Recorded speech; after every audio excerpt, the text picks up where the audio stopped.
Hello beautiful people, a good morning to you all. Alright, it's a very quick one this morning. We have angles between two vectors. When we talk about vectors, vectors are quantities that have both magnitude and direction. When you discuss that in your physics in SS1 as well as your further mathematics in SS2. And you're going to do more of these when you get to the university, starting from 100 level. I think through to even your 400 level or 500 level, as the case may be for engineering students or for mathematics students. Either ways. So we have before us question number one, that we should find the angle between the vectors v and w. Alright, we can just view these two vectors as something like this. Let's say this is the first vector having this direction. We can call this vector v, and then we can call the other one vector w, as we have it, vector v and vector w. Now, for us to find the angle between these two vectors means that we should find the size of this angle at which these two vectors are inclined. So we are finding the size of that angle theta. So we are finding value of angle theta. That's what it means to find the size of two vectors. And when you are looking for the angle between two vectors, there are two ways you can do that. You can do that either using the cross product of two vectors or the dot product of two vectors. But the easier way for us, and the one that we're going to do very quickly this morning, is the dot product of two vectors, also known as scalar product of two vectors. And by scalar product of two vectors, we have it that when we have vector v and vector w, scalar product is also known as dot product. So vector v dot vector w, that's dot product, is equals to vector v, that's the magnitude of vector v, multiplying the magnitude of vector w cos theta. What does that mean? Vector v dot vector w equals to magnitude of vector v multiplied by magnitude of vector w multiplied by the cos of the angle theta between the two vectors. So this is what we are going to be using. Now, and what is vector v? Vector v is written as 5, 6, and then negative 2. If you are going to spell that out completely, it means that vector v equals to 5i, as we have it there, plus 6j, and then minus 2k when we write out vector v in terms of its parameters. And in the case of vector w, we have w equals to 4i plus 4j, as for this, and then plus 3k, seeing that the three of them are positive. So we have 4i plus 4j plus 3k. So when we have vector v dot vector w, and then we're talking about magnitude of vector v, magnitude of vector w, to be multiplying the cos of the angle. What do we mean? First of all, we have to do vector v dot vector w using these parameters. And when we have that, the ones of I are going to multiply themselves, the one of j are going to multiply themselves, and then the ones of k are going to multiply themselves.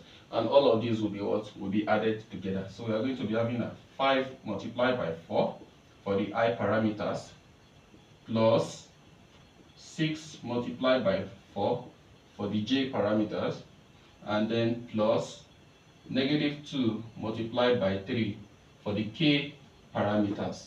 So this is what we are going to have. And when we bring them out from the braces or the bracket, 5 times 4 is going to be 20, plus 6 times 4 is going to be 24, and then plus negative 2 times 3 is going to be what? Negative 6.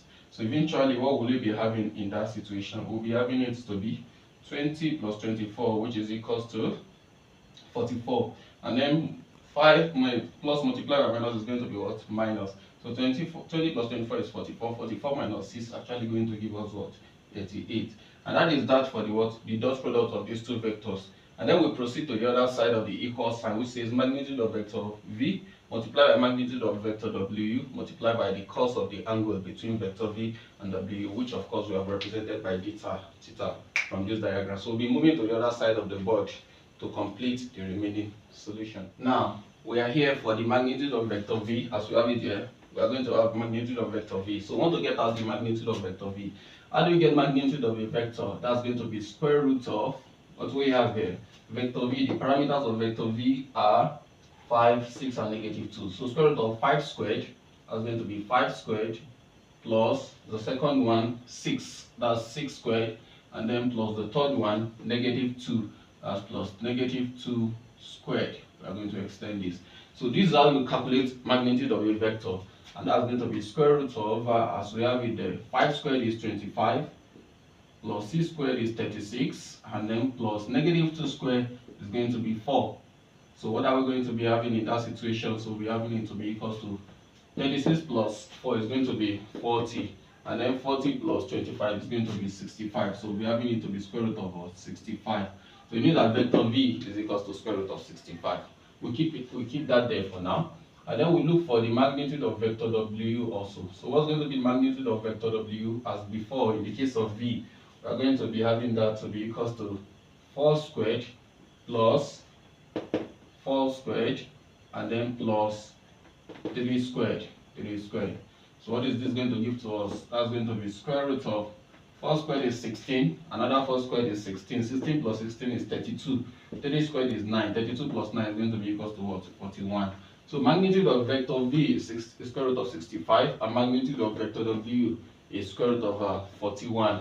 In that situation, what we need to do now is to plug in all of these things that we have gotten.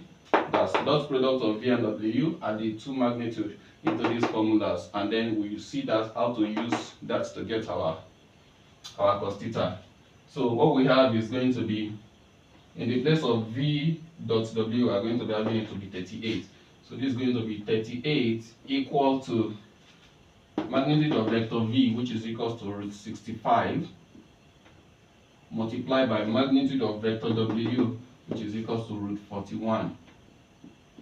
And then both of them will be multiplying cos theta, which of course the value of theta is what we are looking for. So we are going to be having this. What is 38? You want to make cos theta the subject here. It means that we have to divide both sides by square root of 65 and square root of 41. So we are going to having 38 divided by root 65 multiplied by root 41. And that's going to be equals to what? Cos theta. That's to tell us that we have divided both sides by root 65 and root 41, and 38 will be above. So how do we figure this out? Of course, we need to plug them into our calculator. And plug them into our calculator, we'll see what we are going to have. So we are moving on to the calculator. By our calculator, we are having these values to be 0.7361. So it tells us that 0.7361 is the value of cos theta. So if 0.7361 is the value of cos theta, so what is theta going to be now? Theta is going to be cos inverse, as you may like to call it, cos inverse of 0.7361. And it means that theta is going to be equal to, making use of our calculator as well. Some people call it cos inverse of 0.7361, or you call it arc cos 0.7361. This is what I mean by that. Arc cos 0.7361. Is either you call it cos inverse of 0.7361 or arc cos 0.7361. And by our 42.60 degrees. So that is the value of the angle between these two vectors, vector v and onto the b part. We are finding the angle between the two vectors p and vector q. And as before, what we need to apply is the the dot product of the two vectors, also known as the scalar product. So we are going to be having vector p dot vector q, the dot product of the two vectors, and that's going to be 5 multiplied by 4, that's the dot product of two vectors, and then plus the parameters of j, 1 multiplied by -4, that's for the parameters of j. And then for the parameters of k, that's going to be plus -2 multiplied by what? Multiplied by 3. That's what we have. Okay, when we bring it down, 5 times 4 is going to be equals to 20. And then plus 1 multiplied by -4 is going to be -4 still. Plus 2 multiplied by -2 multiplied by 3 is going to be -6. So when we bring them out of the bracket, this is going to become 20. Plus times minus is going to be -4. Plus times minus is going to be -6. That's what we have in between. And 20 minus 4 minus 6, that's going to be equals to 10. So the dot product of these two vectors is equal to 10. So we'll proceed to the other side of the board so that we can get the, what is it called? The magnitude of vector P and then the magnitude of vector Q. Alright, so talking about the magnitude of vector P first. Magnitude of vector P, what does that mean? Magnitude of vector P in vector is also known as the modulus. You don't call it the magnitude. That's the size or length of vector P. It's also known as the modulus of vector P. And then we are going to be having it to be this square root of, the first one is going to be 5 squared plus the second one, that's going to be 1 squared, and then plus the third parameter, which is going to be what? -2, also to be squared, as for vector P. And when we have that, it's going to be equal to 5 squared is going to be 25, 1 squared is 1, 25 plus 1 is going to be 26, -2 squared is going to be 4, and then 26 plus 4 is going to be what? 30. So the magnitude of vector P is equal to what? Root 30. Then we need the magnitude of vector Q. What's the magnitude of vector Q? That's going to be square root of, in the place of vector Q, we have 4, we have -4, and then we have 3. So that's going to be 4 squared plus -4 squared, and then plus 3 squared also. Square root of, what are we having? 4 squared is 16. -4 squared is also what? 16. 16 plus 16 is 32. 32 plus 3 squared, which is 9. 32 plus 9 is going to be equal to what? 41. So magnitude of vector P is root 30. Magnitude of vector Q is root 41. So what is the formula for the dot product of vectors? The dot product of vectors, or two vectors, is going to be P dot Q is equals to magnitude of vector P multiplying magnitude of vector Q, then cos theta, and theta happens to be the angle between the two vectors P and Q. So we just need to plug in all of these things that we have gotten into the formula. And then that's 10 equals to magnitude of vector P, that's root 30, by magnitude of vector Q, that's root 41. And then both have to be multiplying cos theta, as we had it before now. Alright, so what is root 30 multiplied by root 41? I have to come up with my calculator in this case now. Root 30 multiplied by root 41, square root of 30 multiplied by square root of 41. And that gives us 35.07136. So 10 is equals to 35.07136. Then that's going to be multiplying what? Cos theta. That's the product of these two root signs gives us this. So what's going to be cos theta? For us to get the value of cos theta now is to divide both sides by the quotient of cos theta, and that's going to be 10 over 35.07136. So we are dividing that 10 divided by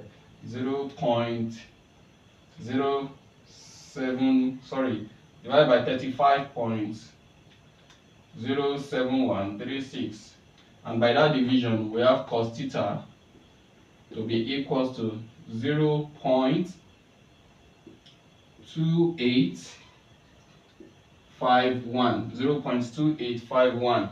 Alright, so if cos theta is equals to 0.2851, what's going to be theta? And as we did in part A, theta is going to be cos inverse of 0.2851.